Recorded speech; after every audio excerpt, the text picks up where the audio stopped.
will begin the first session of today's conference. The first session will be led by Professor Ji-Yeon Song from Seogang University.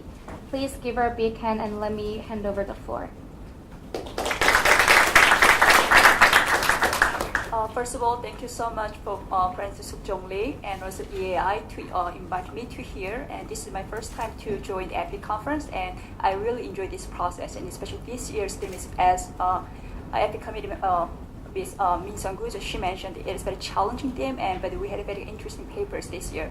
So I'm happy to just moderate this session.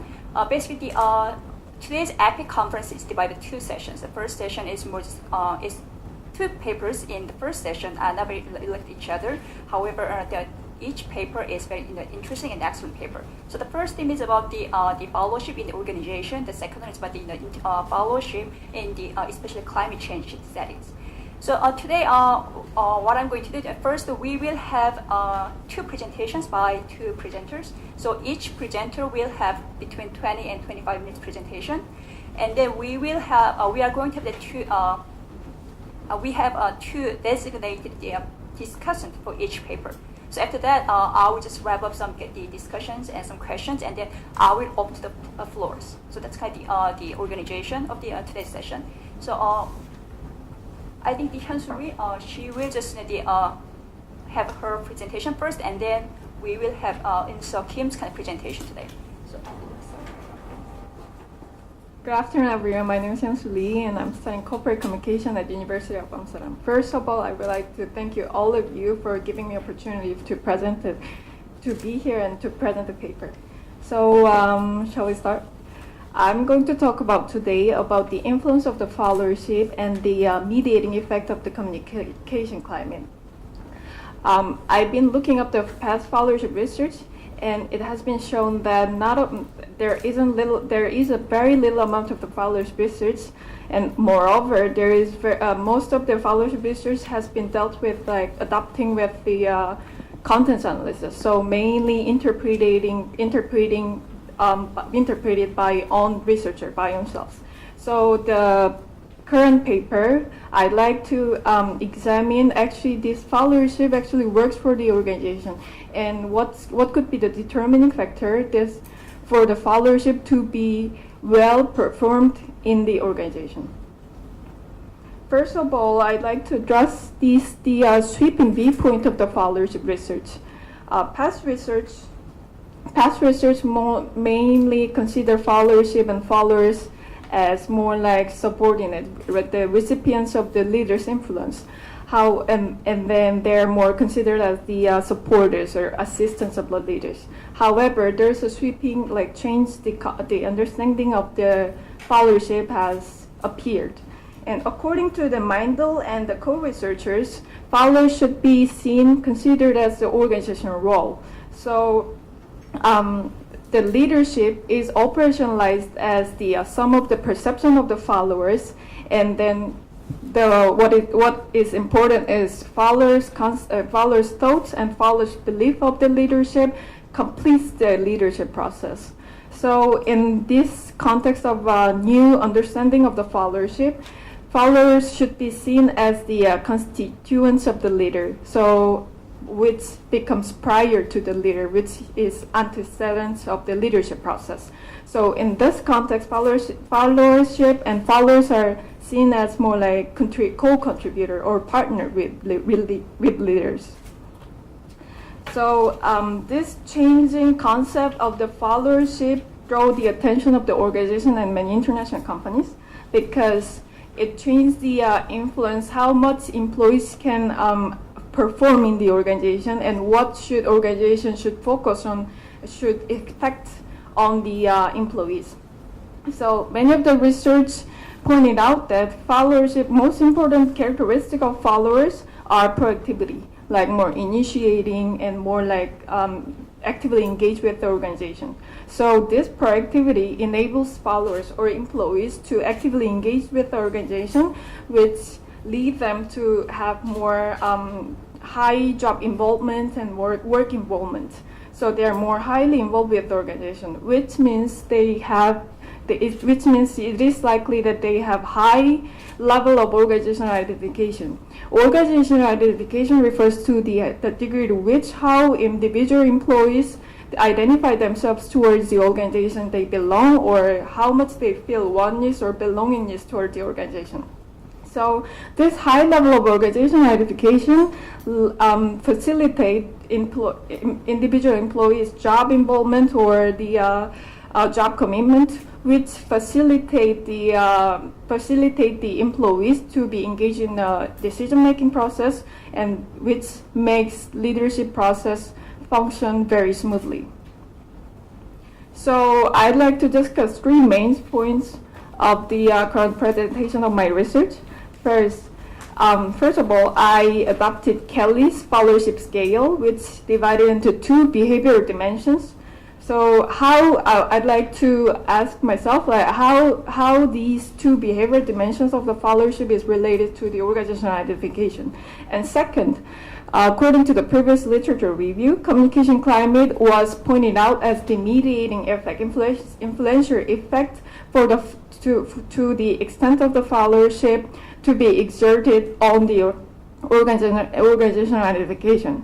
So therefore, second point is how does the communication climate mediates the influence of the followership on the organizational identification.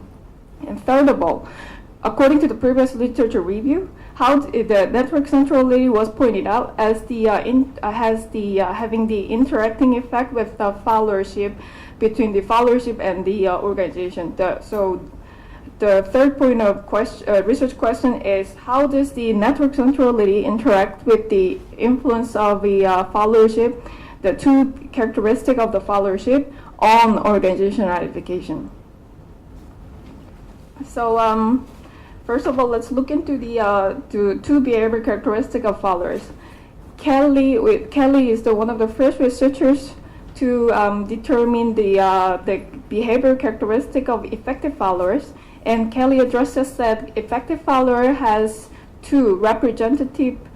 holding two representative behavior characteristics. First is active engagement, and the other one is independent critical thinking.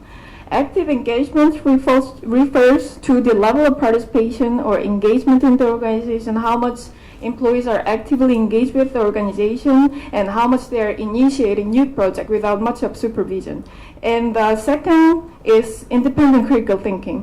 Independent critical thinking refers to the level of mindfulness, how much they are making more critical remarks for the improvements in the organization, how much they are cultivating thoughtful insights, how much they are accepting fresh new ideas.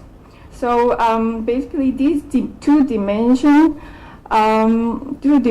are interacting with each other, since both the effective followers can foster both of the behavior qualities. However, it has not proven yet that these dimensions is correlated. So let's look into the relationship between followership and organizational identification. Active engagement of the followership. This enables followers, this proactivity of the active engagement enables followers who having this right quality perceive the job responsibility as more like make an effort to solve the job the problems in the organization, and more like accomplish the shared goal in the organization. So they are more likely to contribute it and more likely committed to the organization. So this proactive participation leads employee to higher job engagement and commitment to the organization, which is likely to lead higher organizational identification. So first hypothesis 1A expects that active engagement will have a positive relationship with the organizational identification. The second of all, independent critical thinking. Independent critical thinking, followers are more like analyzing and making a judgment, and more like evaluating the situation. So it is very likely for them to perceive the negative sides of the job problems in the organization. And this awareness of the negative side of the organization or their job it is likely to prevent them to feel more like belongingness or oneness in the organization. So hypothesis 1b expects that independent critical thinking will have negative relationship with the organizational identification. And the relationship between followership and communication climate. Active engagement of the followership, they have actively engaging followers are more like proactive, and then they're likely hold strong efficacy to engage in communication within an organization. And since they are more proactive in their communication, they are more likely their suggestions are well heard and well accepted by organization. And the confidence established by accumulation of this experience in expressing their opinions and their opinions being well heard make them to perceive the organizational communication climate as more positive, as more open or participative. Therefore, it is expected that hypothesis 2A suggests that active engagement will have positive perception of active engagement will predict positive perception of the communication climate. And independent critical thinking. Independent critical thinkers are feel more like recognized when their criticism was accepted as a constructive suggestion in the organization. So once their criticism was accepted as a constructive suggestion for the organization, they feel well considered and they become more participative, more actively engaged with the organization. Therefore,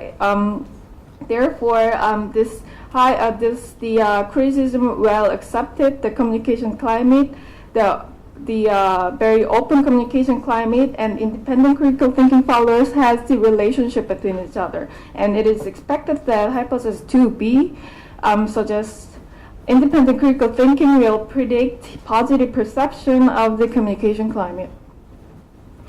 And the relationship between communication climate and organizational identification. Communication climate was, according to the previous literature by Schmidt and co-researchers, communication climate was known to have positive relationship with organizational commitment. And organizational commitment is one of the predictor for the organizational identification. So, for example, an open and participative communication climate can positively affect employees to speak out, like open up their mind and more like giving a suggestion, and then feel more easily to give a suggestion to the organization. And it is likely that they're feeling more accepted by the organization. They're being taken seriously. So therefore, they're highly likely to perceive themselves as an in-group member of the organization. So hypothesis 3 suggests that communication climate will be positively related to organizational identification. And as I mentioned earlier, the active engagement of the followership has positive relationship with organizational identification as well as communication climate. And communication climate also has positive relationship with organizational identification. So therefore, when communication climate in this hypothesis could function as a mediating factor for the relationship between active engagement and organizational identification. So it is expected that, as hypothesis 4A, that communication climate will partially mediate the effect of the active engagement on organizational identification. And in terms of the independent critical thinking has positive relationship with communication climate, and also independent critical thinking is expected to have a negative relationship with the organizational identification. And once communication climate was involved as the mediating factor, the relationship between independent critical thinking and organizational identification changed as positive relationship. So therefore, hypothesis 4B suggests that communication climate will mediate the effect of the independent critical thinking on organizational identification. And then, as suggested earlier as third point of the research question, the network centrality was pointed out as the influencer factor as well for the for individual communication climate, perception of the communication climate.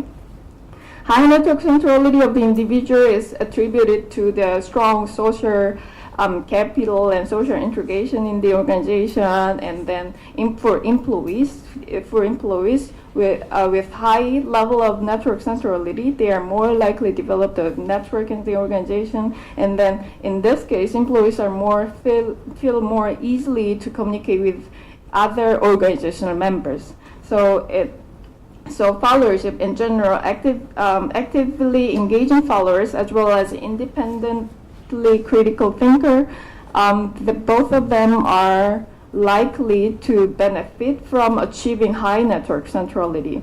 So in this case, network centrality will have interaction effect with influence of the followership on communication climate. So based on the hypothesis suggested, the conceptual model was created. This is the conceptual model for the active engagement.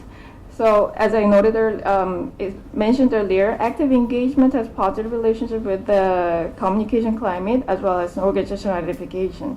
And then communication climate will be mediating factor for the relationship between active engagement and organizational identification. And network centrality could be the is expected to have an interaction effect with active engagement on the communication climate. And this is second conceptual model of independent critical thinking. Independent critical thinking is expected to have a positive relationship with communication climate, but negative relationship with organizational identification. And once communication climate was involved as a mediating factor, then independent critical thinking, the relationship between independent critical thinking and organizational identification was turned out to be positive. So in this case, it's a full mediation. And also independent critical thinking followers will benefit by achieving high network centrality, which makes them to perceive the communication climate as more participative and open. So this is a conceptual model, and most of the followership research was adopting the qualitative research. So I wanted to empirically investigate, and also what could be also the mediating effect could be actually involving in the process. So I adopted quantitative research online survey. The online survey was conducted from 1st of May till 18th of May in 2014, and total 112 respondents participated. So this is the analysis result. The active engagement seems to have a connection with the variables that I mentioned, and in terms of the independent critical thinking, doesn't have a significant relationship with variables or organizational identification, communication climate, and network centrality. And there was no network centrality. There was no interaction for the network centrality with followership variables, let's say active engagement and independent critical thinking on communication climate. So, however, the research shows that the active engagement is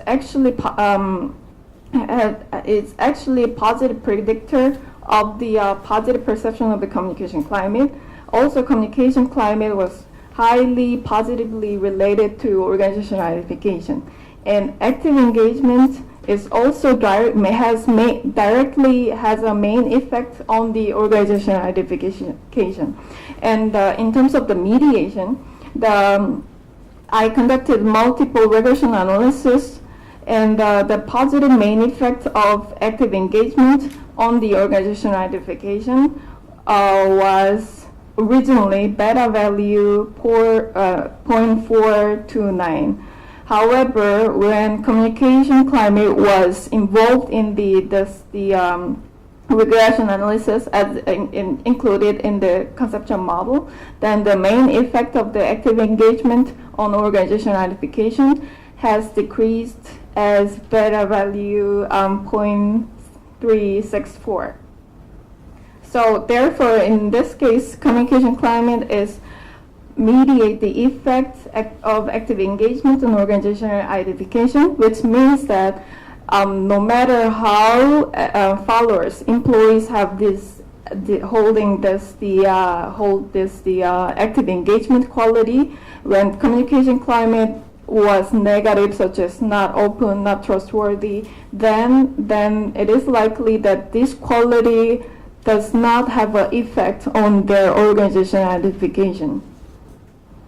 So all in all, in conclusion, so the current paper suggests the organization that based on the research analysis research result, I suggest the organization such as that the organization should consider investing attracting these kind of employees with these kind of qualities, especially the active engagement qualities, or organization should consider training employees to develop such kind of qualities. Also, organizations should empower employees to be part of the decision-making process and to be involved in creating shared goal and expectations, and then to make employees to be encouraged to be more initiative in the organization, which is aligned with the positive communication climate. So communication climate turned out to be a mediating factor. So which is determining factor to increase the organizational outcomes, organizational performance. So therefore, I suggest that for organization, it is important to facilitate open and participative communication, the communication climate. And so organization can support the disagreement of employees and lead the possibilities for employees to change the orientation of the organization. Also, organization can encourage exchange thoughts of the organization matters between the employees, and then which makes employees to have strong ties between each other, not only between each other but also towards the organization. And then also organization could consider investing not only psychological but also physical support for employees. For example, physical support means such as the working benefit or satisfying employees' individual needs. So when they have these benefits from the organization, they're more likely to feel well taken care of by the organization. They're more likely to feel taken seriously in the organization. So they will have the higher organizational identification. Also, collecting feedback from employees could be one of the important assignment for the organization as well, in terms of the not only for the solving internal matters, but also representing organizational communication climate as more accepting, participative, and open, trustworthy. Yeah. And limitation as well as suggestion for the future research would be, in this hypothesis, the causal relationship is not well discovered. So the future research can adopt the other methods, such as like experimental or longitudinal research design. Also, the network centrality was measured with quite experimental methods. So this method can be validated in the future research. And in terms of the social desirability bias, because the survey was the self-reported, so there will be a room for social desirability bias involved. So in this case, the future research can adopt different research methods such as ethnography to prevent the social desirability bias. So all in all, in conclusion, my research paper aims to discover the influence of the actual influence of followership. So, among followership characteristics, active engagement characteristic of followership has actually influenced the employees to identify themselves, organization with more higher chances, and communication climate of the organization becomes the influencer factor, determining factor for the employees to have higher organizational identification. Also, so the organization can consider the major implications from my research, and then future followership research can focus on the limitation or suggestion from my research, and then conducted more meaningful, more empirical followership research. So that was my presentation. Thank you for listening.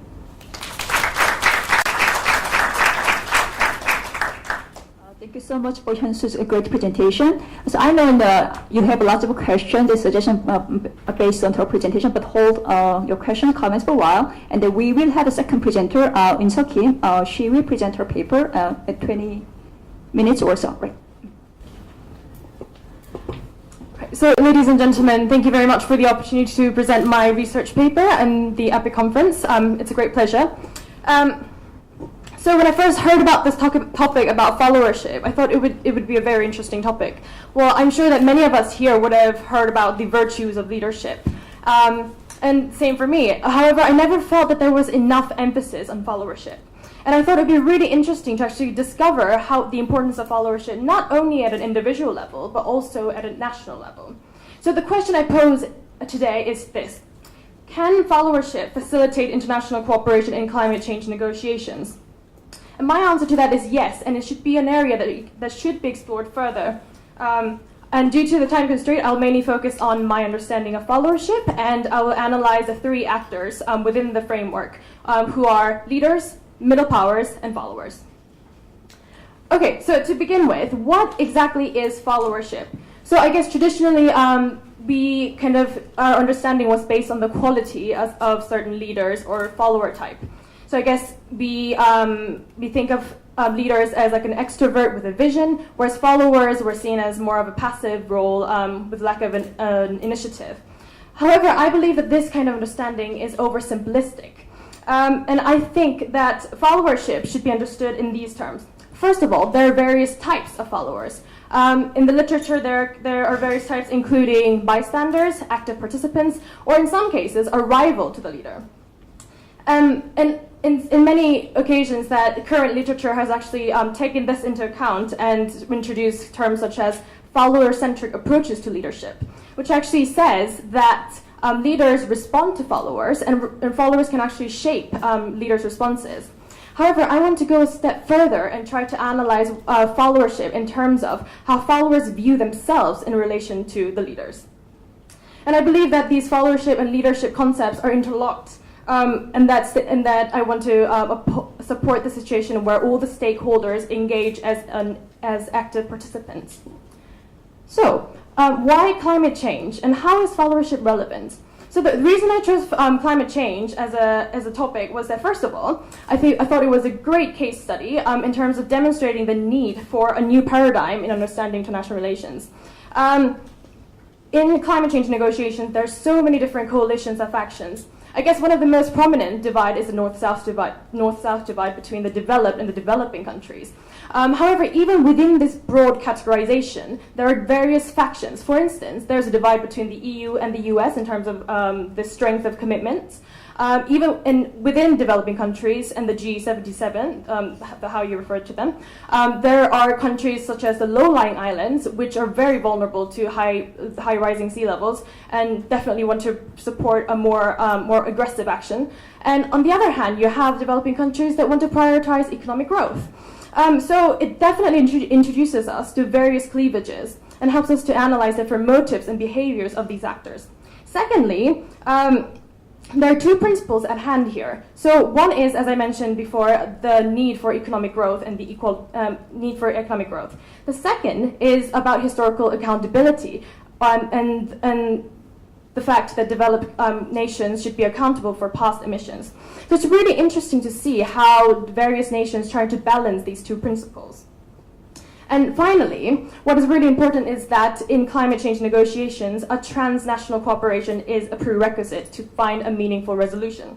So therefore, I thought it would be a great platform to try to apply my understanding of followership framework to this topic. Furthermore, I thought it would also be really interesting to look at the changing power dynamics within international relations. So I guess one of the main measures of there are various measures of power, but I guess one of the most in recent years, resource ownership is also a very important issue. And since resource ownership and energy dependency is a topic that's very closely tied to climate change negotiations, I thought it would also shed some light into this topic as well. Okay, so climate change negotiations so far. So obviously, developed countries had made some progress in terms of establishing various institutions. So there's the Intergovernmental Panel on Climate Change, where scientists and experts provide reports on progress and any kind of recommendations. There have also been various international climate summits, from Kyoto Protocol to more recently Copenhagen. However, the general thing is it's very disappointing. In Copenhagen 2009, it was revealed that there has been a knowledge consensus. So most nations agreed that, okay, we should cap temperature rise by 2 degrees Celsius. The problem was there was no consensus in terms of what kind of instruments to implement in order to achieve this goal. So I guess that would be the future kind of goal and the target that the international community should go toward. Now, how climate change leadership can be developed, and what have leaders done so far? So obviously, I guess, although I emphasize the importance of followership, I still do not want to downplay the importance of leaders. The nature of the international negotiations is that it's very complex. There are more than 150 nations attending each conference, which means that nations with huge delegation size, experience, is at a much more advantage. And actually, many developing countries has expressed their difficulty in terms of getting their agenda even on the table because they didn't have enough, relations or previous contacts. So therefore, I still believe that leaders can play a huge role, and we need their contribution in order to make a meaningful progress. But even leaders use different types of leadership approach. So for instance, I guess the main Western leaders, such as the US and the EU, has been using the traditional power-based or structural leadership, which means that they use their ability to affect others' incentives so that they would accept their terms and conditions. So in the Kyoto Protocol, the main kind of clashing points were that the many developed countries wanted developing countries to also join in terms of cutting their carbon emissions. So this was called the Joint Implementation Program. So US was able to persuade some nations, such as Brazil and Argentina, to join in. However, the case is there's only so many countries that you can incentivize to follow your terms and conditions. So main developing countries, such as India and China, were aggressively opposed to this, which meant which was a huge limitation to Kyoto.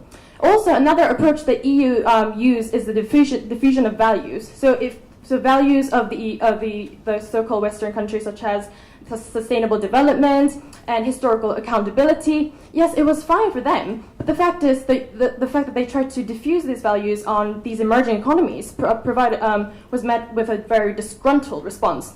For instance, one of the insiders in Brussels, he actually said that countries like China, they're very self-confident and they're very careful not to be influenced by other people. And a disregard of such kind of way followers view themselves meant that in many occasions, international summits led to half-hearted commitments because we didn't have all the actors pulling together in one direction. On the other hand, you have Norway. So Norway has been using a more intellectual and directional leadership. So they were mainly trying to shape perspectives of the bargaining parties.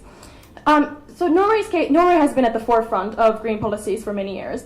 What was quite difficult and tricky for them was that they are actually quite highly reliant on oil. Oil is their main kind of exports.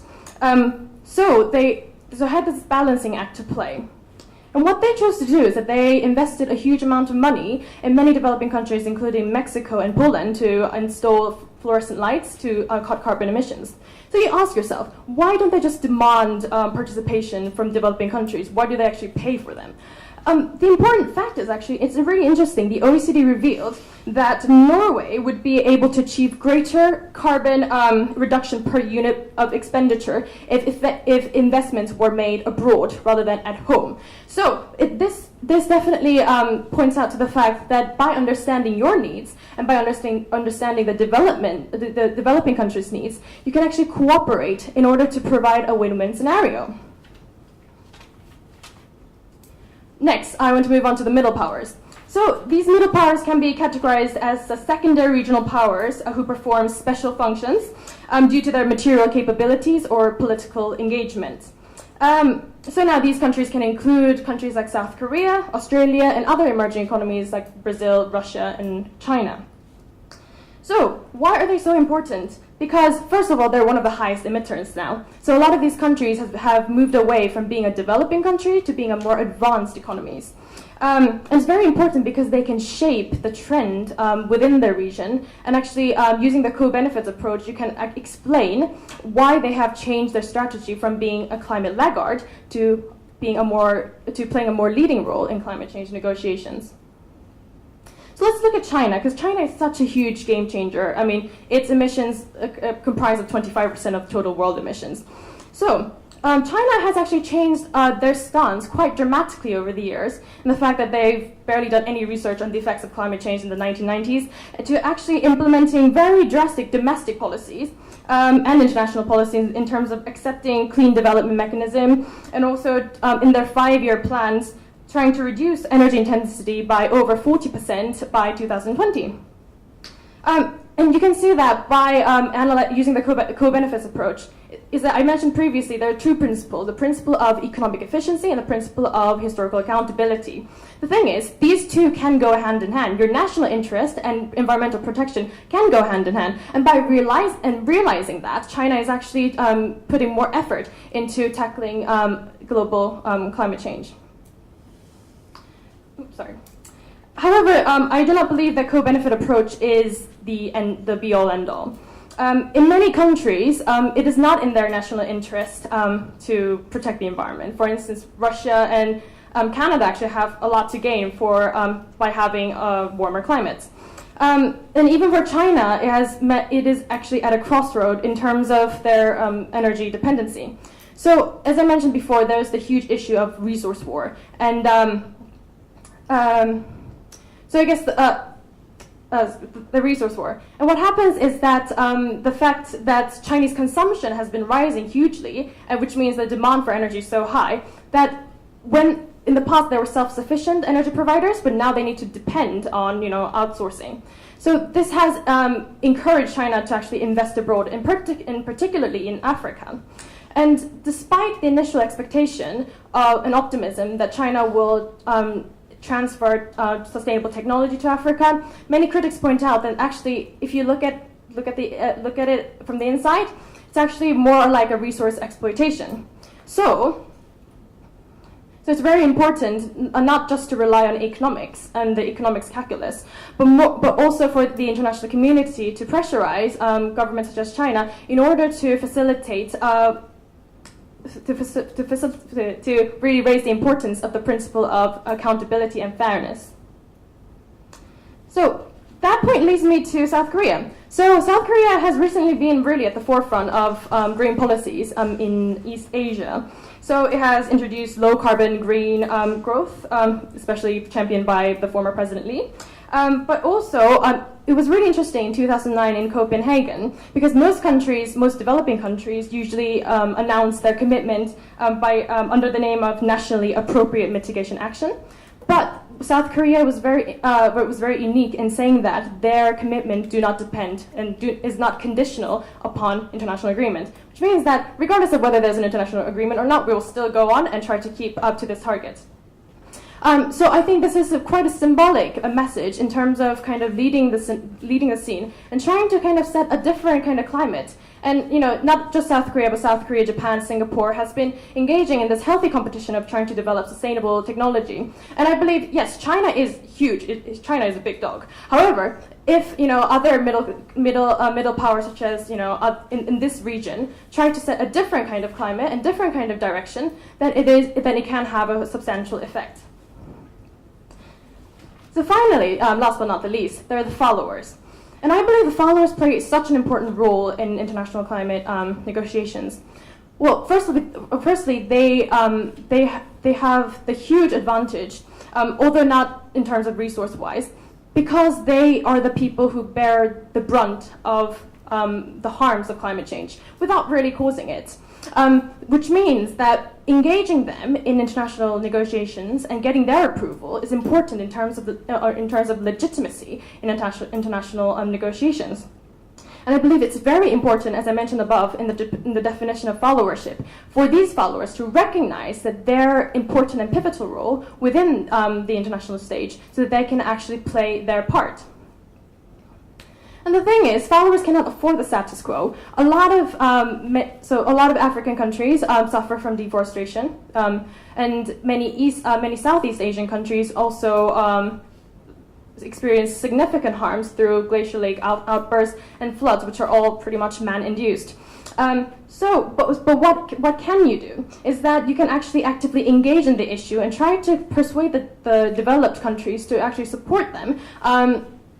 And by appealing to that accountability principle. So Nepal has been doing this. So it has suffered from a lot of glacial lake outbursts in the past. However, through negotiations, it was able to secure funding from the Netherlands to support them to build a better mitigation actions. So therefore, I believe that when these parties group together to form a coalition and to really raise the awareness of the issue and put it on the agenda, it can really help to develop the low carbon development model as well. So therefore, I believe they have an important role in terms of representativeness as well as agenda setting role. So what is the way forward? Some forecasts suggest that if there's a repetition of this business as usual, what will happen is that the carbon emissions in developing countries will increase by 200%, which means that in order to reach our goal and to provide them with a fair chance of development, developed countries need to reduce their carbon emissions by 270% by 2050. I don't see how that is going to happen. So, U.S. Secretary of Environment Stephen Chu, he actually mentioned in a statement that the core cooperation between China and U.S. would depend on the creativity of the market to provide sustainable technology. However, I believe that there should be more action to guarantee that in case when these sustainable technology is not developed in time, that we can fully address this issue of climate change, which can have a potentially catastrophic and irreversible effects. So, some of the suggestions. Some people criticize the neoliberalism, espoused by the West, and say that it's not suitable to rely on such ideology, and suggest things such as Green Point for cooperation, trying to engage more dynamic emerging economies to make a stronger commitment.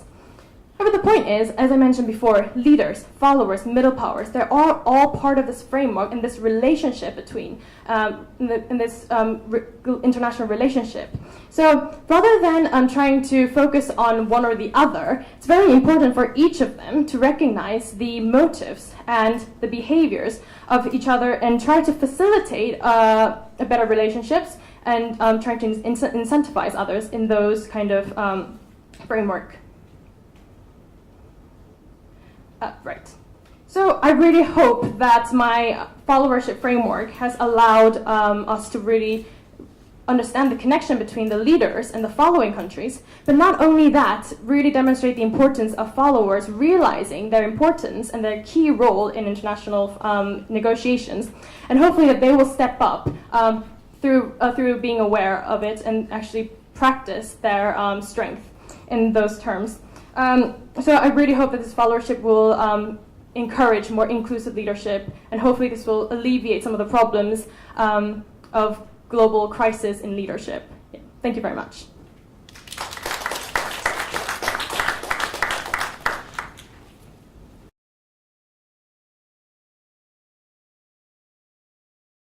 So much, Inso, for your great presentation. So now we are going to have student discussion. So we have two designated discussed for each paper. So for Hyun's paper, first we will have Min-sun Koo and also the Yoon-seok Chung. So I will give you just 5 to 10 minutes for discussion, and then we will turn to Jung Hee-hyun and also the Ino Choi for your comments for Inso's paper. So after that, I will give some time for you two presenters to respond to questions or give some opportunity to elaborate your argument there. And then I will just wrap up some comments and some questions, and then I will open the floor. I'll go first, Min-sun or Yoon-seok? I'll go first. Okay. Thank you for your presentation. I really enjoyed it, and when I first read your paper, I thought it was really interesting because it took a very scientific and empirical approach to the concept of followership. That was something that I could not think of. But I have a few key questions, and I have sub-questions following that. So my first question is, in the prompt of the main theme, I think you did not really conceptualize followership, especially in the 21st century. So I was wondering, how do you view followership, and do you think whether it has changed, or if it has not changed, how do you think followership should change in the new century? And similar to this first question is, how do you then view leadership? You said that leadership is defined as the sum of perceptions of followers. But I was wondering, as I read your paper, towards the conclusion, I did not really see how organizational outcome, organizational identification, and how the mitigation of communication climate actually affect leadership. In other words, do you think having all these different variables, do you think it improves leadership performance, or do you think it has no effect, or do you think it worsens leadership? I was wondering on that as well. And following that, I have another question regarding the, you pointed out active engagement and independent critical thinking based on Kelly's research. So do you think these two dimensions are the only dimensions that affect followership in the 21st century? If you were given a chance to somehow modify Kelly's research, do you think, would you change these dimensions to, for example, would you add them, or would you add on to them, or something else? And do you think, you pointed out in your conclusion that caring for employees, for example, giving them motivation, giving them physical, psychological support, to the employees, how do you think that would actually improve leadership then? Because I don't really see the link between organizational management in your conclusion and leadership. I was wondering on how the leaders would perceive what the employees, how the employees communicate, for example. And I have another question about network centrality. You pointed out that having a greater network centrality would actually help employees feel more belong to the organization. But I was wondering, if employees feel that they are in the center of the organization, then how do leaders fit in that network centrality? Does it mean that the leaders would kind of be move to the margin? I was wondering on that as well. And in terms of methodology, I was wondering, how did you select your sample? You say you surveyed 124 respondents. I was wondering how you selected them. And also, do you think variables such as gender, age, number of years of working, whether they are full or part-time, and their education level, their position in the organization, all these variables, how do you think these variables affect followership, in other words? I thought it would be much more interesting if you included in your analysis how these different variables affect how these employees view themselves, whether, for example, whether gender has got anything to do with active engagement, or whether education level has anything to do with independent critical thinking. Yeah, that's it. Thank you. Thank you very much for your presentation. I think when the 2014 conference committee was planning this conference, you are exactly the type of diverse talent they wanted to attract, especially considering that this is very focused on IR, politics, sociology. Having someone from corporate communication background actually, I think, is a big help for this conference. And I thought that it was good to have statistically significant results, which doesn't happen as often as we would like. And I think that these issues raised in the paper are something that we can consider actually beyond this realm of corporate communication and actually extend to regional relationships among countries or other types of groups. So there are definitely a lot to talk about here. Let me just proceed by going through the paper. I don't want to sound too picky, but that's the easiest way to do it, I think. When I was reading the introduction, I was a little confused when I came upon your description of Kelly's two dimensions. And I think you could have provided a more in-depth overview of what she actually meant by these two variables and in what context she brought up these two variables. And if you go through this kind of causal relationship, causal link that you explain, you say that both active engagement and ICT contribute to communication climate, which also contribute to organizational identification. But when you're actually forming your hypothesis, you say that ICT has a negative relationship with organizational identification. So if you could have explained that kind of switch from that Kelly's framework to your own framework, I think that would have been more helpful for the readers to understand. And when I went to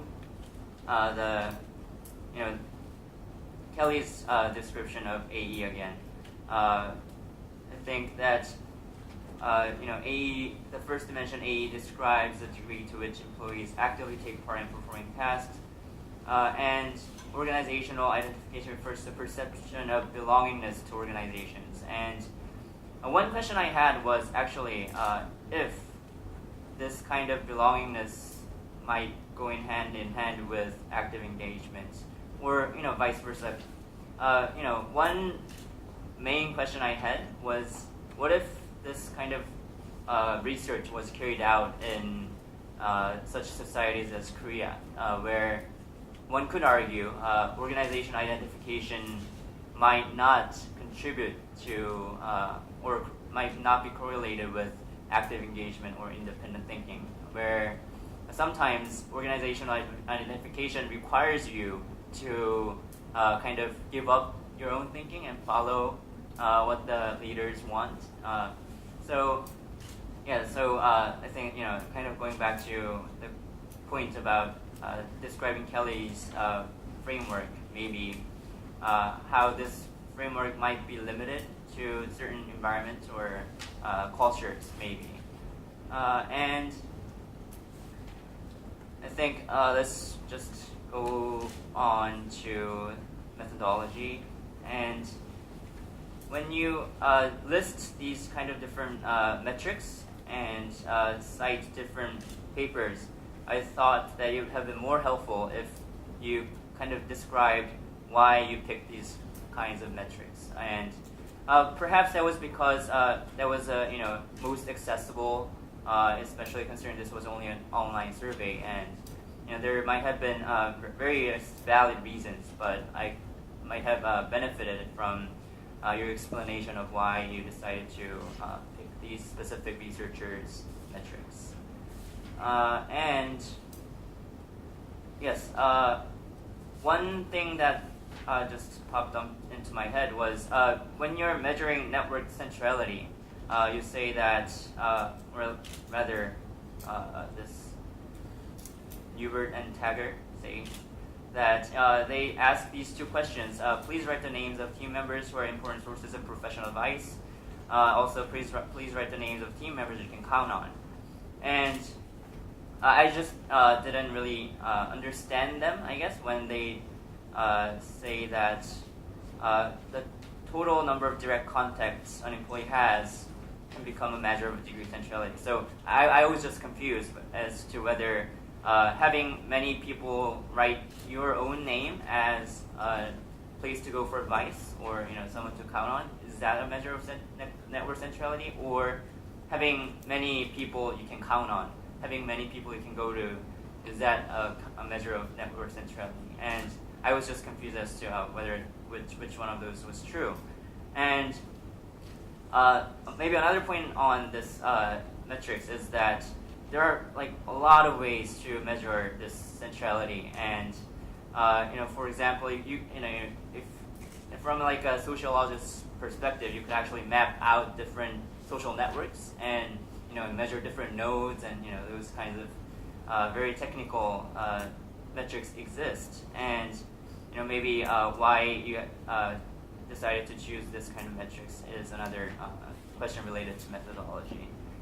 And as for the results, I think, as I said, it's really good to have these significant results. And I think that one additional maybe test that you could have done was to measure for the interactive effect between ICT and AE, which is one of the explanations you provide for kind of insignificant result of the ICT. So I think maybe that would have bolstered your research a little more and provided much more solid ground for your research. But I think overall, I think it raised a lot of different issues, interesting issues that we could think about, as I said, beyond this realm of corporate setting. And so thank you. Thank you so much for Min-sun and Yoon-suk for your great comments and questions. So just need to add what they just mentioned. I just wondering, probably it's my kind of question and comments.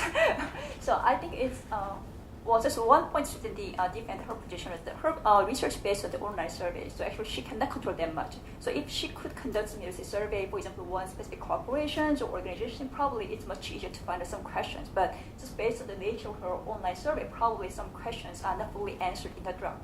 But I think it's really interesting job.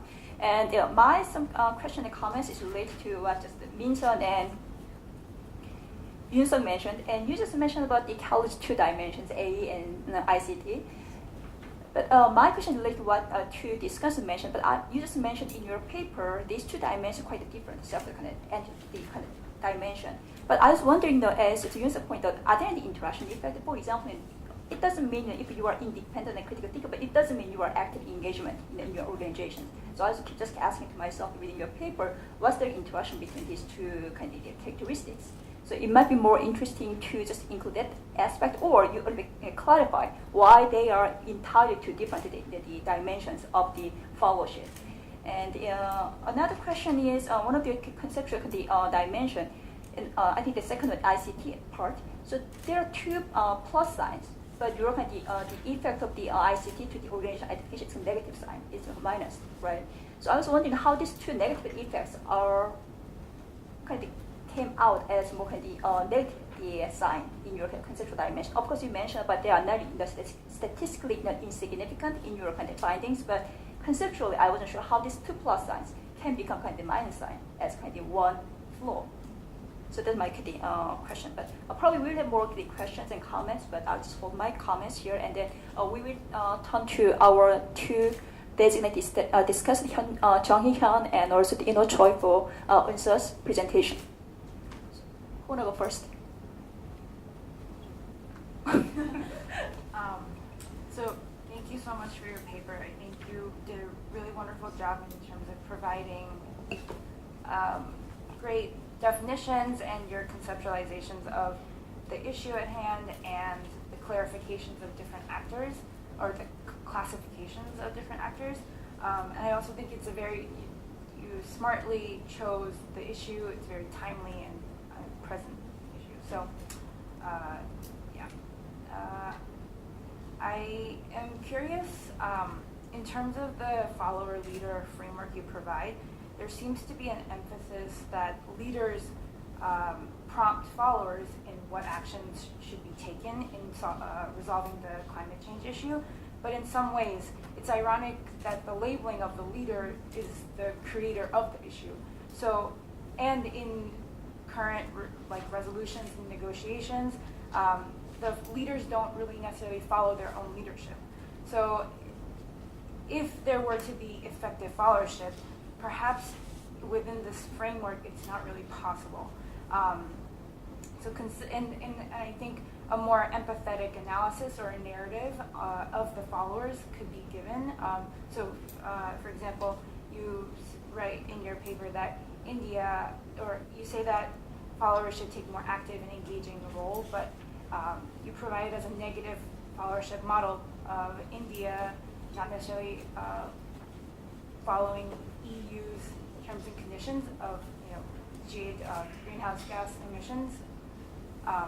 So considering this, are you suggesting that the current leader-follower framework exists? And yes, if yes or no, I'm also lost whether or not the middle powers should be assuming the leadership roles, or that's not the case. And if, on the other hand, labels don't, the follower leader labels are taken out, if that's a realistic or even an efficient solution. My second comment is you, in the paper, in the beginning, climate change is described as an intersectoral, has an interdisciplinary nature, but I don't know if it's intentional or not, but you don't really give the sustainability or sustainable development context. So I wonder if the paper could have been taken in a more holistic approach to include those two movements to strengthen the climate change issue at hand. And parallel to that, I was wondering if you considered other levels of relationships, so other levels of stakeholders, so rather than just nation states. Is this followership model the same within nations, so government and civil society, or the public and private? So, yeah, thank you. Thank you, Johnny, and then we'll take for his comment in such paper. Thanks for your great presentation. When I first read your paper, I was kind of confused the first time because there are many concepts, but you kind of did not provide full explanation of these concepts and distinctions. But after I heard your presentation, I think the basic line of argument and reasoning is sound, but the problem is that you mentioned too many things, and your argument is kind of built on the too many concepts, and yeah. So I think your reasoning is sound, but in general, I think you want to talk too many things at the same time in a short paper. So since the theme of this conference and the subject of your paper is followership, I think maybe you can you'd better focus on the meaning of followership and the case studies of the followership and its effective use. And the idea of followership itself, I think, is very provocative and interesting, and I like this idea because it gives kind of hope to other kind of weak countries and weak people, that you don't have to be worried about your weakness, and you can always be proactive and challenging, because the kind of structure environment of the system changes, and strong leaders also need consensus and listeners. So the methods, the basic methods that followers should very actively follow, and following itself do not have to be passive. That method, I think, is very good. But there are many kind of, to help you to elaborate your argument, I think some points should be made.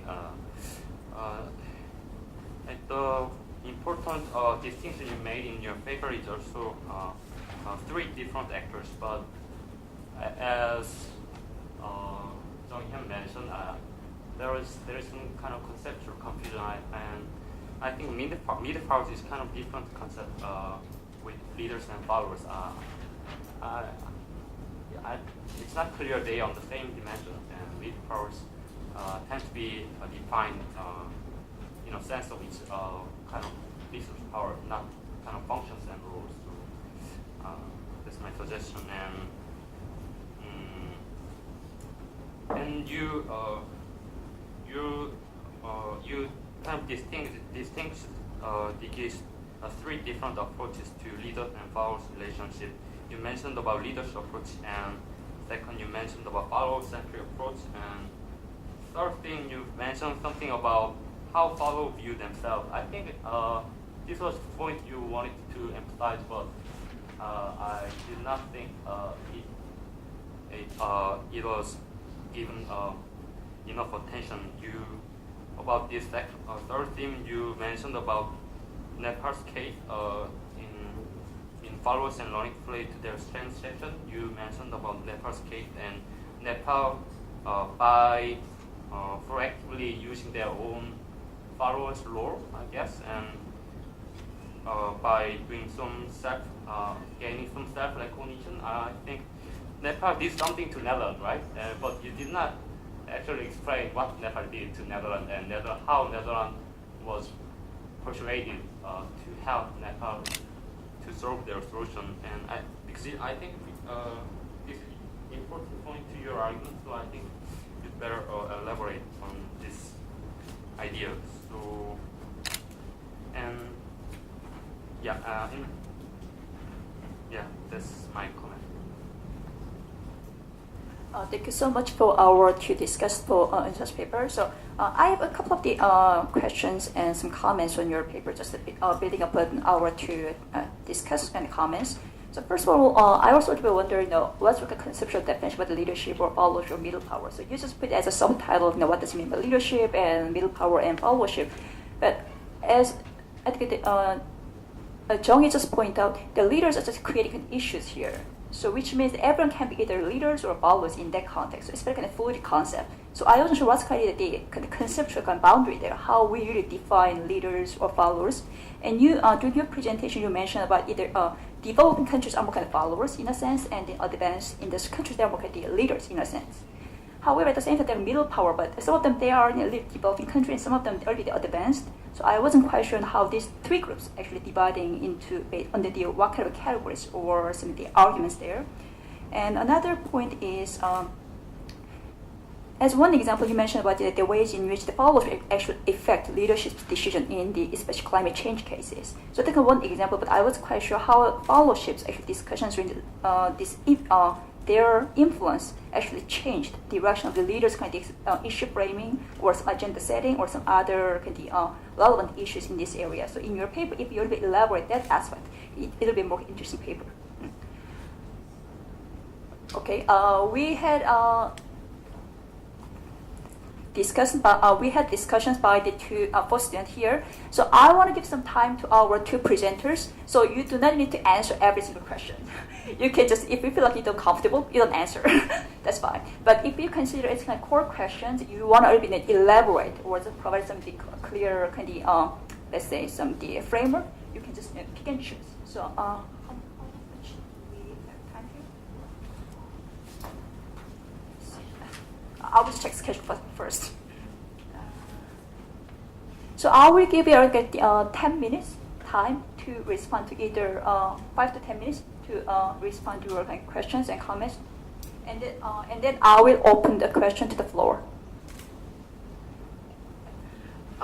Thank you for the comment and suggestion. And first of all, I have to say that the original paper was up to 8,000 words, but I had to reduce like almost 3,000 words, so it should be lack of explanation, but please understand because I have to meet the criteria of the conference. And the interaction effect between the two variables, independent critical thinking and active engagement, was not significant. I did correlation analysis through SPSS, and it wasn't significant.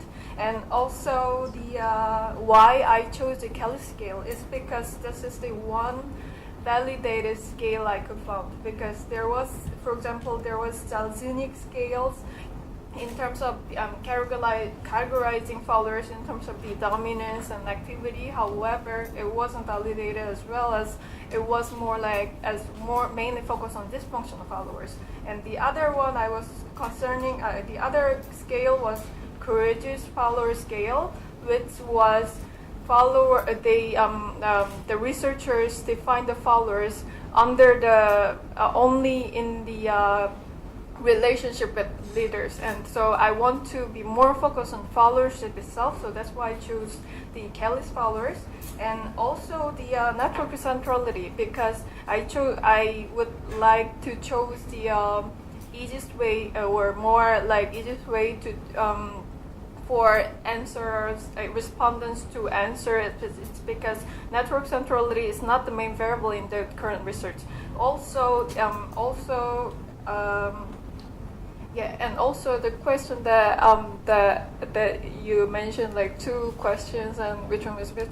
And first of all, I was advised to use a quote original question from the previous research, and also there was the practically speaking, I got only 2 months, and then it was the best practical method that I could use. And because in 3 weeks gathering 124 responses, it wasn't. I have to admit that the adjust the survey to the time scale. Also, I conducted the regression analysis through SPSS that Min Sung-koo mentioned. That I included the gender and education variables, including this moderation and mediation analysis, and none of them was significant. And yeah, it was actually hard to find something significant, but thankfully, yeah. And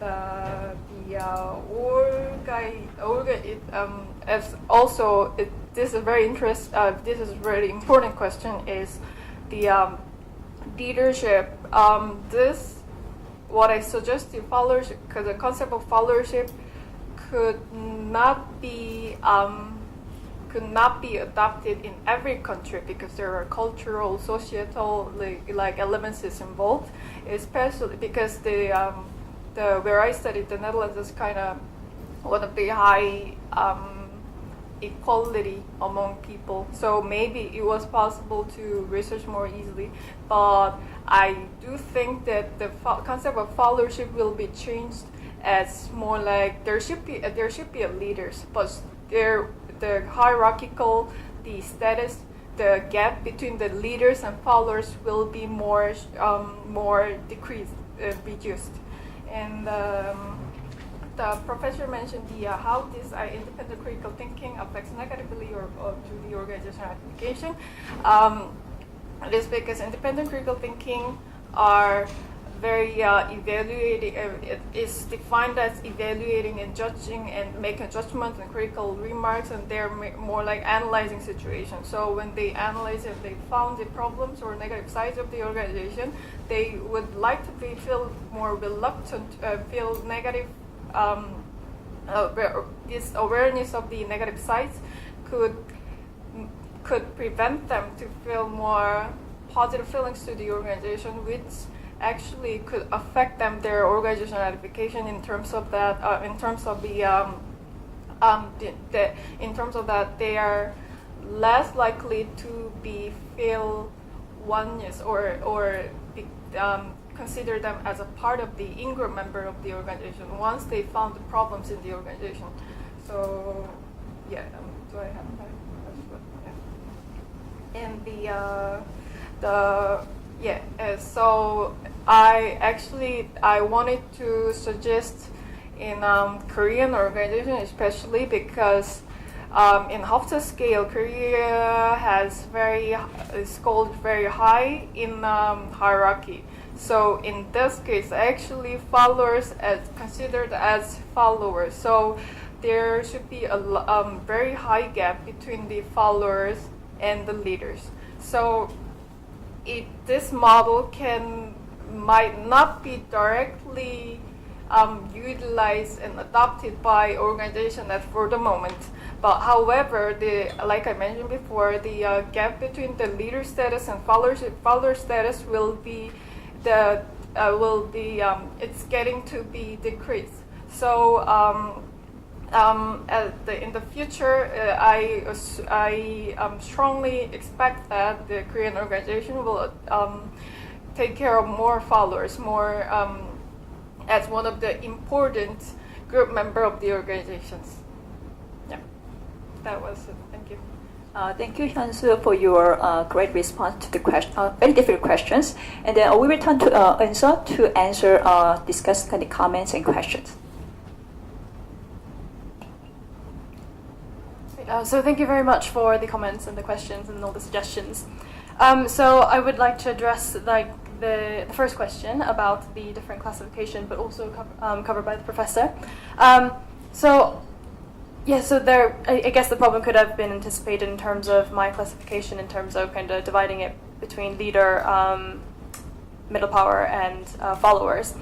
So what the difficulty was that, I guess, in some sense, in this kind of issue about climate change, it's quite difficult to identify leaders and followers, and there's no strict dividing lines as such. And so I guess in some ways you have to pick and choose. So in some definitions, in some literature, they define leaders as those who are very supportive of a very strong commitment to address climate change. On the other hand, I guess there's some literature that kind of tries to define leaders as nations with more power or influence within the negotiations. So not necessarily promoting more commitment, but the amount, but it's kind of proportional to the clout that they have in these negotiations. So I guess I kind of opted for the latter option in doing that. So I guess in some sense my classification was to make it easier to kind of understand by classification, but it's not really. It's not like a strict definition of which that, and even myself, I didn't really think that these countries I labeled as leaders were necessarily leaders in all aspects. And in fact, in some cases, for instance, EU may be leading in terms of carbon trading emissions, whereas other countries may be leading in terms of sustainable technology. So yes, I do take the point that it could have been quite confusing, but I guess I thought it might be easy to just kind of try to classify just to make things slightly more organized. So that was how I kind of dealt with the leader power, the leader classification of trying to kind of maybe perhaps correlate that with power and the kind of influence they have in these negotiations. But having said that, I do believe that even the followership framework that I want to kind of bring forward is where leaders do not necessarily remain leaders for all time, and followers can sometimes become leaders, and leaders can sometimes become followers in terms of the initiative that they take. So that's why I thought there was like a strong need to not just think about leaders and followers as such, but trying to talk in terms of relationship between various actors and stakeholders, which I thought would be, and I think it probably would have been more helpful if I talked more and focused more about that relationships, and and I think as mentioned about how they interact at a deeper level, rather than I guess just kind of talking about these are followers and these people are leaders.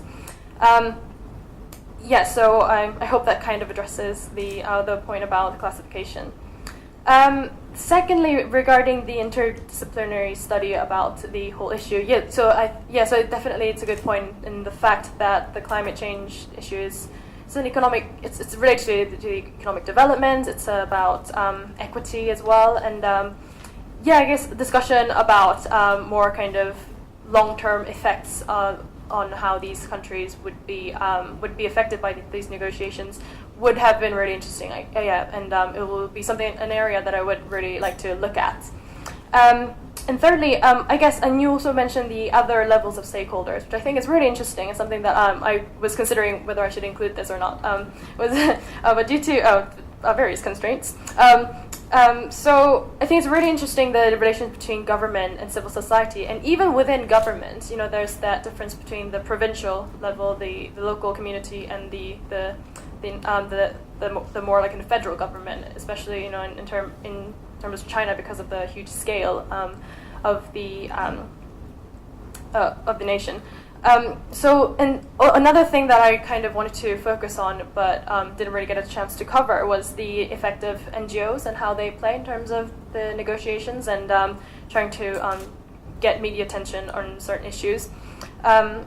So I know for a fact that a lot of the NGOs partner with both developing and developed countries in order to push for certain projects. So for instance, Norway is also involved in the UN Red Plus project, which is the reducing emissions through deforestation and forest degradation.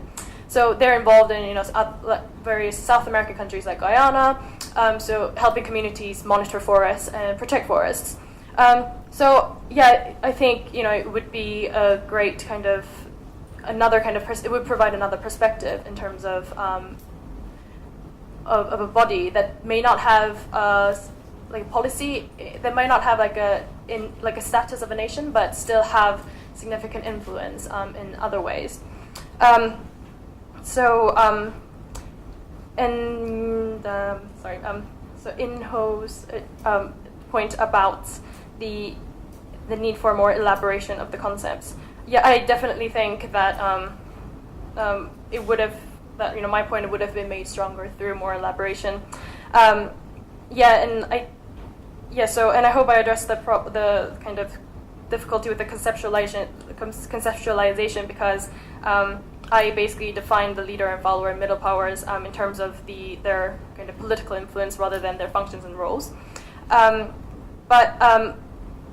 Yes, and I guess the difficulty in terms of research and trying to find firm grounding was that it was quite difficult to actually look into the negotiations and know, what each actor actually did and how. So I could only see the correlation, but not necessarily whether one was a causal relationships. So I guess that was a difficulty, but it would definitely be I think it's a fair point in saying that it should be an area that should be delved into further.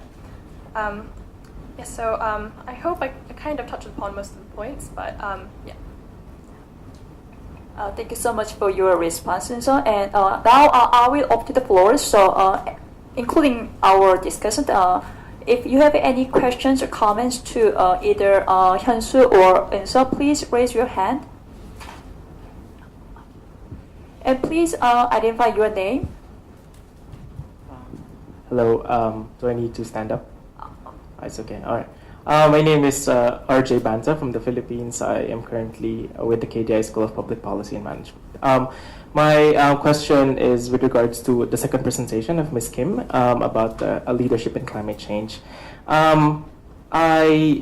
You have described how the different countries, the developing and the developing, the developed and the developing world, North and South, have somewhat an incomplete framework on how to work on climate change, and therefore there's a lack of leadership, and therefore you have said that there's a need for leadership, but as well as there's a strong need for followership as well, which you have focused actually, and as well, and I find it very interesting that you have added competition between the middle powers. If we look at these two different concepts, I think it shows the reality that we have in climate change. Climate change, as we know in international relations, is non-traditional security issue, and therefore there is a lack of urgency in the part of the states to address climate change. We have a bigger concept we have a more urgent calling for at least for on the state level and then the negotiation table for disasters because it poses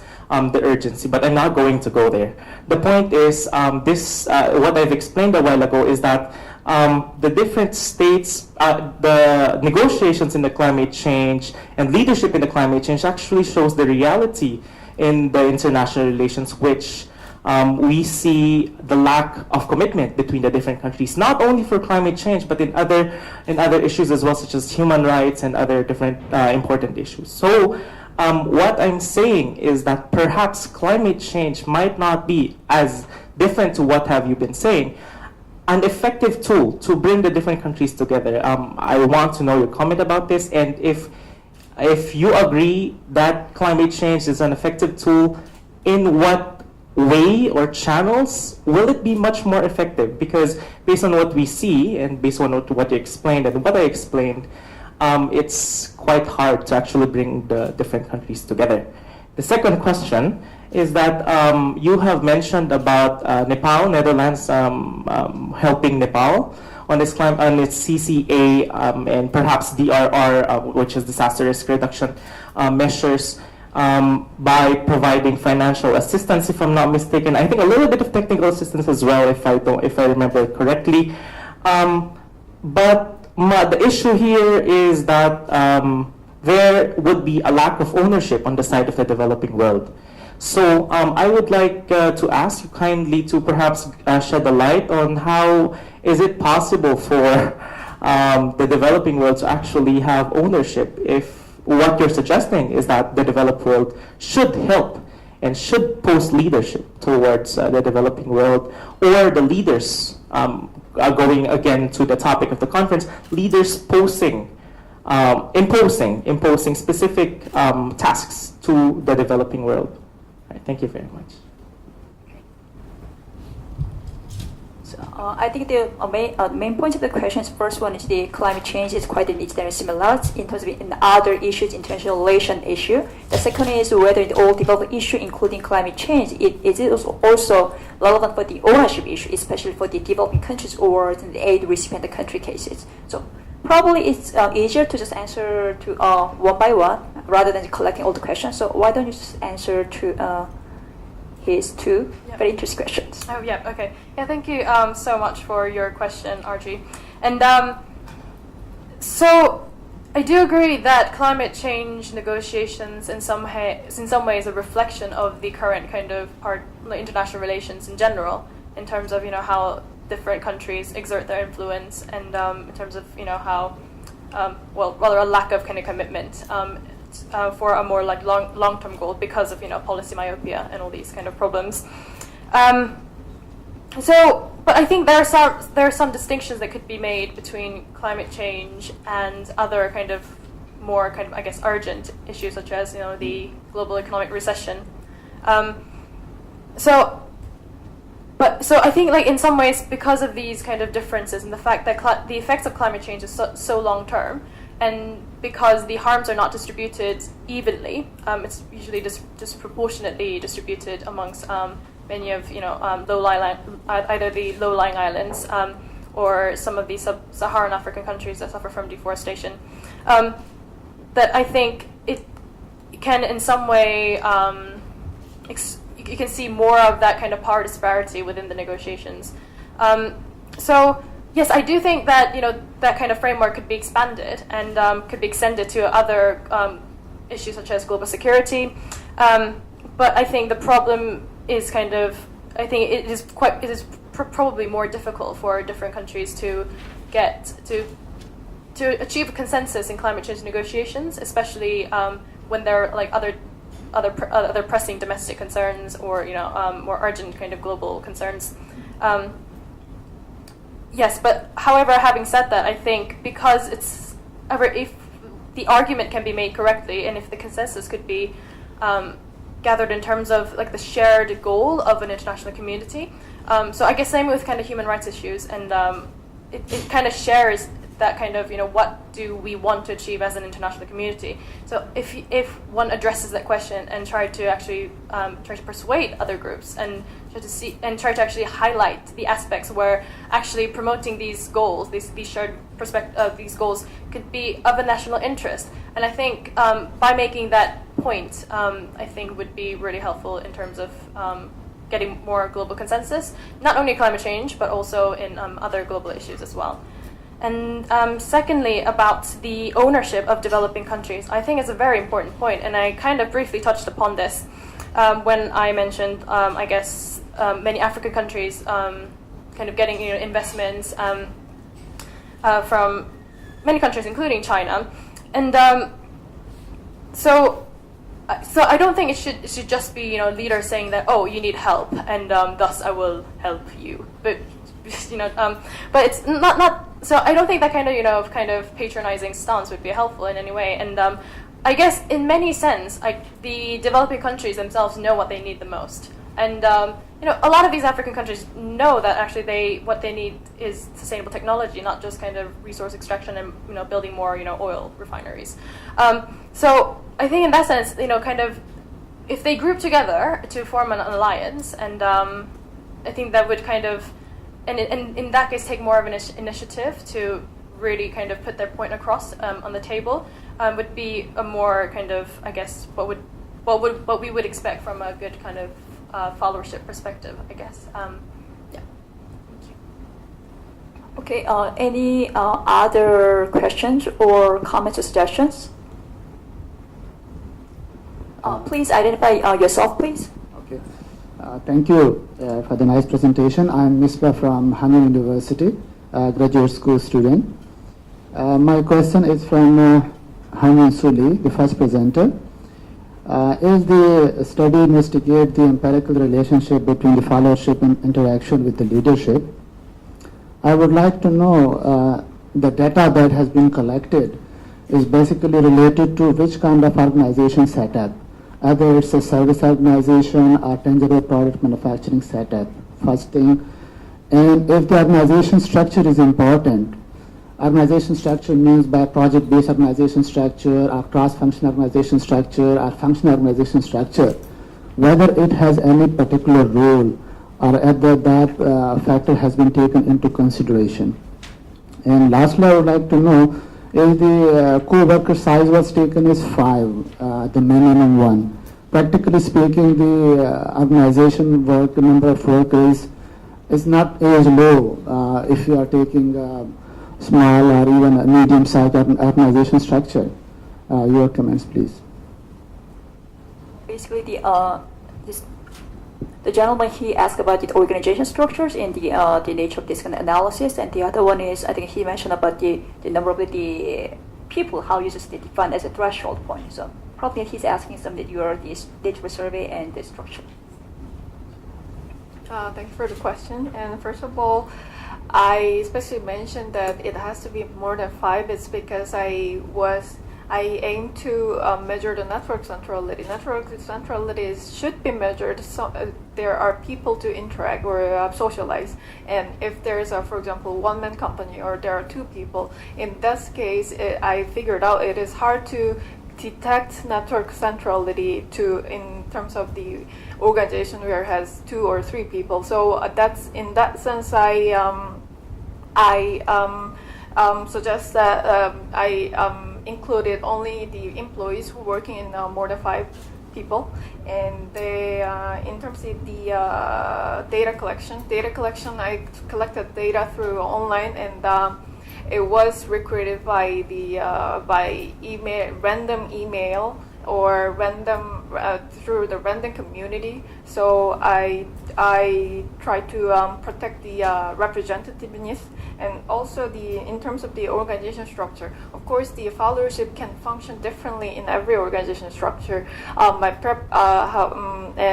paper aims to mention that there is actually followership works for the performance of the organization, and these followership can function differently across the organization. However, the main viewpoint of this paper was mainly related to how what condition, what kind of communication climate followers can be more active and more can be contributed, can be more be an asset for the organizations.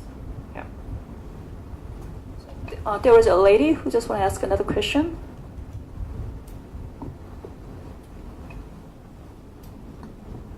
Hello, my name is Min, and I was just wondering, I have a question for Ms. Lee, about hypothesis 1B, that you said ICT will have a negative relationship with organizational identification because people will tend to notice the bad things about the company if they have independent critical thinking, but I was wondering what would happen if they find something positive.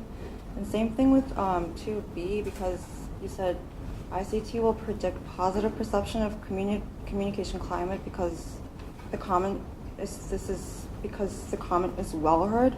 But I was wondering what would happen if the comment is ignored or for the opposite. Because I think you only focused on one way, so I was wondering what would happen if the opposite happens. Yeah, so in terms of the followership and communication climate, so like independent critical thinking could be positively related to communication climate. You mentioned that, like, what if communication climate is negative? Let's say more less open and less participative. In this case, communication climate will be mediating factor. So, for example, my hypothesis suggests that independent critical thinking had this negative relationship with is expected to have negative relationship with the organizational identification. So, when communication climate was involved as a mediator, then this negative relationship could be changed. However, this communication climate could score, let's say, less participative, less open, less trustworthy. In this case, it doesn't the effect of independent critical thinking becomes higher than when communication climate was more participative, positive, and open. That's I think you should understand in terms of the communication as the mediating influence. So it mediates the influence to the extent of the influence of the independent critical thinking on the organizations.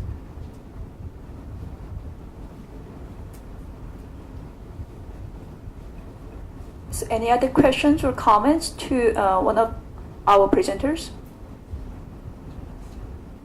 Oh, sure.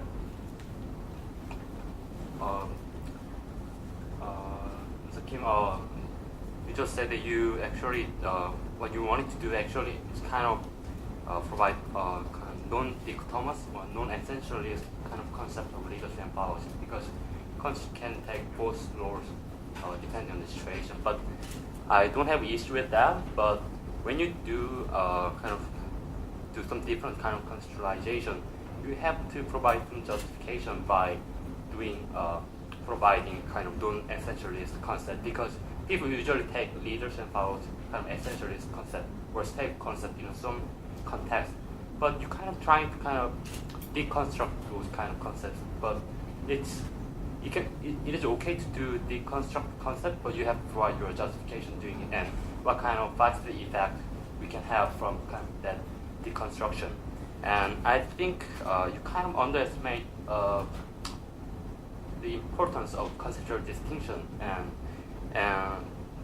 when you try to clarify, kind of distinguish actors into leaders and mid powers and followers, you state that you kind of clarified it depending on the political influence of those three types of actors. But political influence is kind of very vague concept, and it's even vaguer than concept of function and role. And is it or comes from power or comes from material power or ideational power? You have to provide some explanation of those standard of distinctions.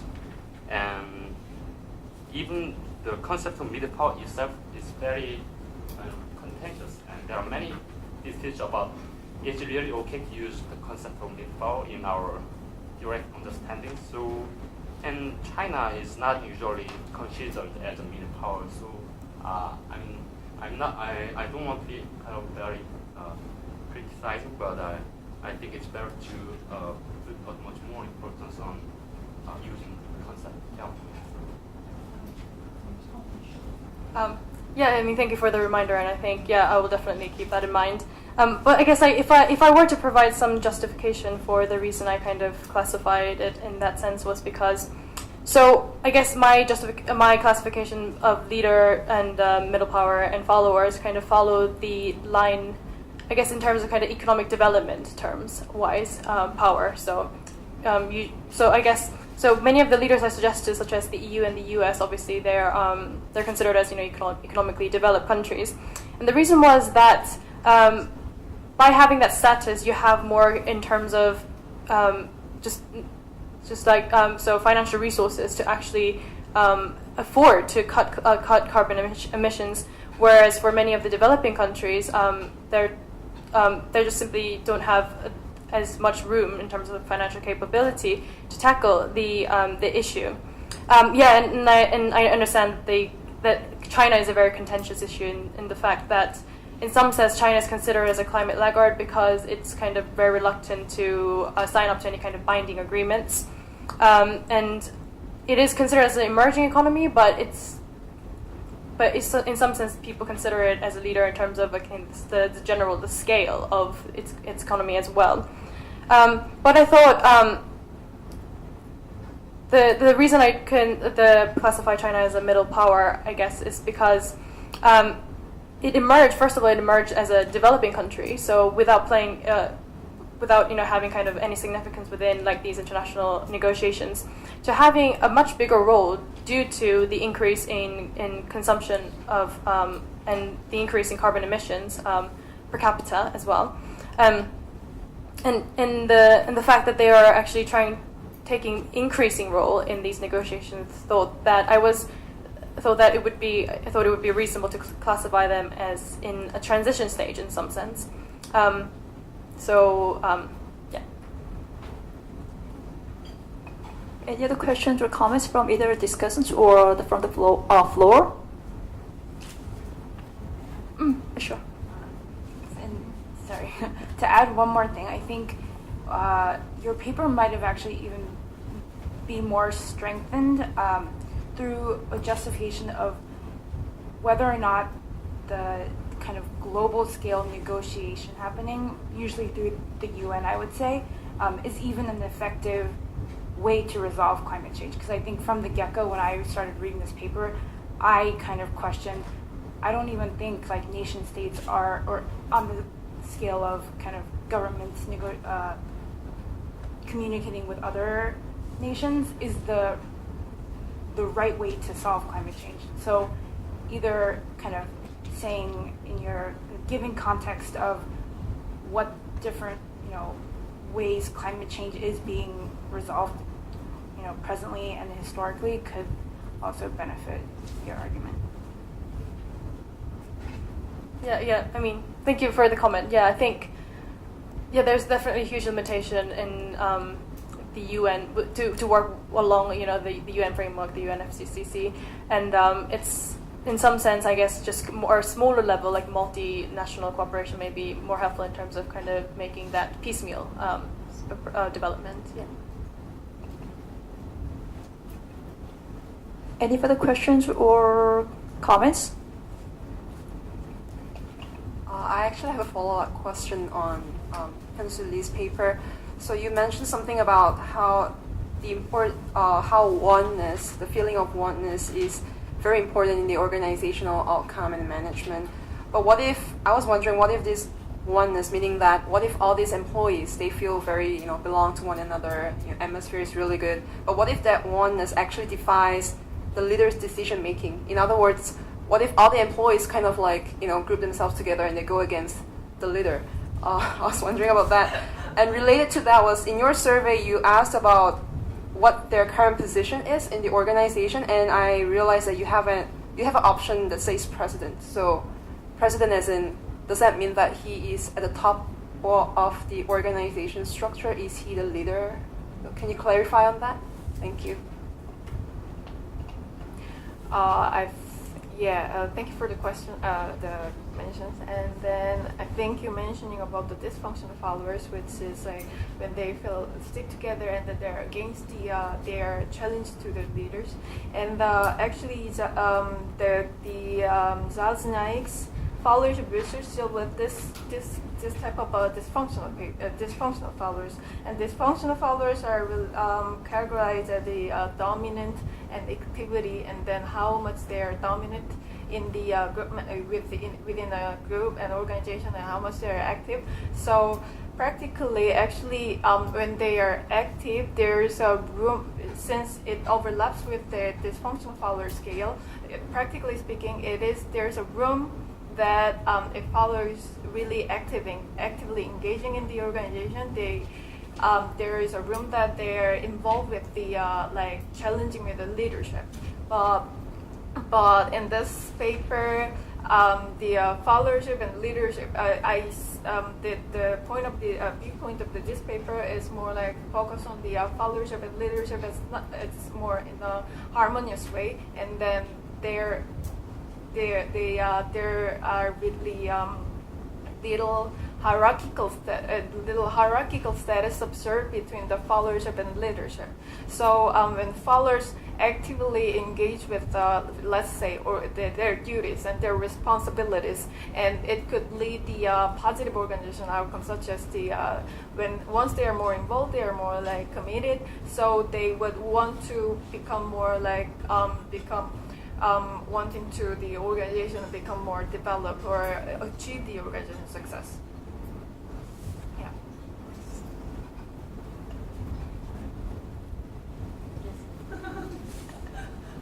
Yes, let me just say that I think both papers point out the changing nature of leadership and followership, and perhaps because of that, difficulty of trying to define what leadership and followership mean.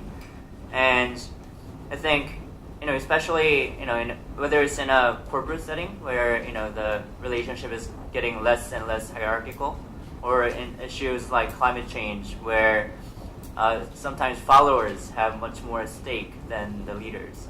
So I think depending on the setting and the issue, there are so many different variables to take into account that, sometimes I think it's very difficult challenge to study the nature and issue of our followership.